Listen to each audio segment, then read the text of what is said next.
O Barcelona está em ruínas, desde acusações de suborno a árbitros até a prisões por corrupção.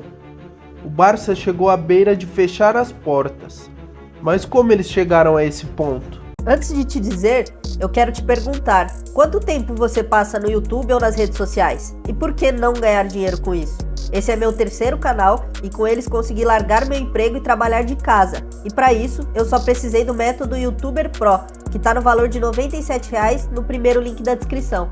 Um dos clubes com o maior número de torcedores ao redor do mundo, que venceu 27 La Liga, 31 Copas do Rei e 5 Champions League. Além disso, o clube sempre foi muito popular no Brasil, pelos vários grandes jogadores brasileiros que passaram por lá, como Neymar, Ronaldinho Gaúcho, Rivaldo, Ronaldo Fenômeno, Romário, entre outros. Mas o Barça também já viveu muitos altos e baixos, e Ronaldinho Gaúcho foi um dos responsáveis por acabar com essa dinâmica negativa e voltar a trazer uma filosofia vencedora ao Barça. Na era Ronaldinho, em 5 anos, eles venceram 8 títulos, e além disso, Gaúcho foi uma espécie de padrinho para Lionel Messi, que seguiu o legado do brasileiro e manteve o clube por anos como vencedor. Como uma boa fase começou quando Ronaldinho chegou, uma fase ruim começou quando Neymar saiu do Barcelona. Após alguns anos de Neymar tendo conquistado tudo por lá, ele preferiu deixar a Espanha, o que deixou o Barça com um buraco no ataque, mas por outro lado, ele gerou 220 milhões de euros com sua venda, dinheiro que seria usado exclusivamente para a contratação de um substituto. Enquanto o Barcelona estudava o mercado, Mbappé foi oferecido por seu empresário ao presidente Bartomeu, que estava mais interessado na contratação de Dembélé. Bartomeu acabou fechando a contratação de Dembélé com o Borussia Dortmund por 135 milhões de euros, gastando mais da metade do dinheiro da venda de Neymar. O problema foi que Dembélé, no seu 4º jogo pela equipe, sofreu uma lesão séria na coxa, que o deixaria fora dos gramados por quase 6 meses, o que fez com que o Barça buscasse outro jogador para a posição. O investimento da vez foi de 160 milhões de euros por Philippe Coutinho, que estava voando no Liverpool. Em 6 meses, Bartomeu gastou todo o dinheiro recebido com a venda de Neymar, além de mais 75 milhões de euros. Quando voltou de lesão, Dembélé não conseguiu se adaptar ao clube.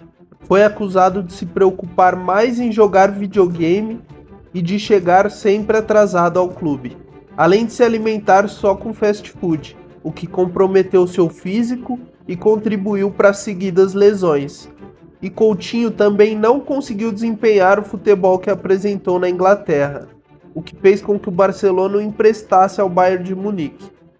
Bartomeu resolveu arriscar mais uma vez e tentar a contratação de Griezmann para fechar um tridente com Suárez e Messi, pagando 120 milhões de euros por ele, e mais uma vez a história se repetiu. O francês teve que ocupar um espaço no campo que ele não era acostumado e não conseguiu render o esperado. Então, o Barcelona se livrou dos 3. O Atlético de Madrid pagou 20 milhões por Griezmann, o PSG pagou 50 milhões por Dembélé e o Aston Villa pagou 20 milhões por Coutinho. Ao total, com esses 3 jogadores, o Barcelona gastou 415 milhões e com a venda deles só conseguiu 90 milhões. A folha salarial do clube também era um desastre. Jogadores pouco utilizados recebiam uma fortuna. A partir de 2021, os podres de Bartomeu começaram a ser expostos, após ele deixar a presidência do clube. Ele foi preso, acusado de pagar uma empresa de comunicação esportiva para que difamasse nomes de dentro do clube que eram contrários à sua reeleição, como Messi, Piqué, Xavi e até mesmo Pep Guardiola.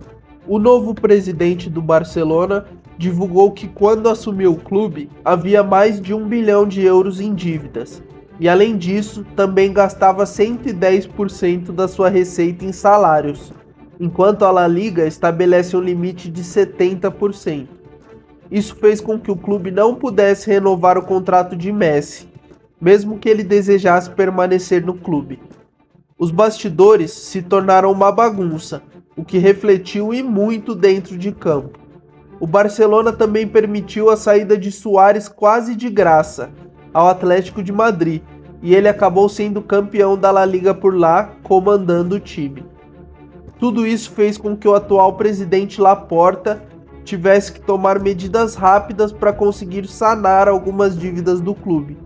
Uma delas foi vender 25% dos seus estúdios de audiovisual por 100 milhões de euros e 49% da sua operação de merchandising.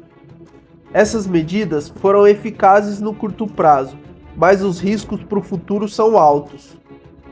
E para fechar com chave de ouro, os dois presidentes anteriores, Sandro Rosell e Bartomeu, enfrentam acusações de pagar propina por anos à arbitragem. O Barcelona teria efetuado 33 pagamentos, totalizando quase 2 milhões de dólares ao ex-vice-presidente do comitê de árbitros. Não está nada fácil. Alguns anos atrás, André Sanches, ex-presidente do Corinthians, disse que em 10 anos o Corinthians estaria igual ao Barcelona. E não é que ele realmente tinha razão?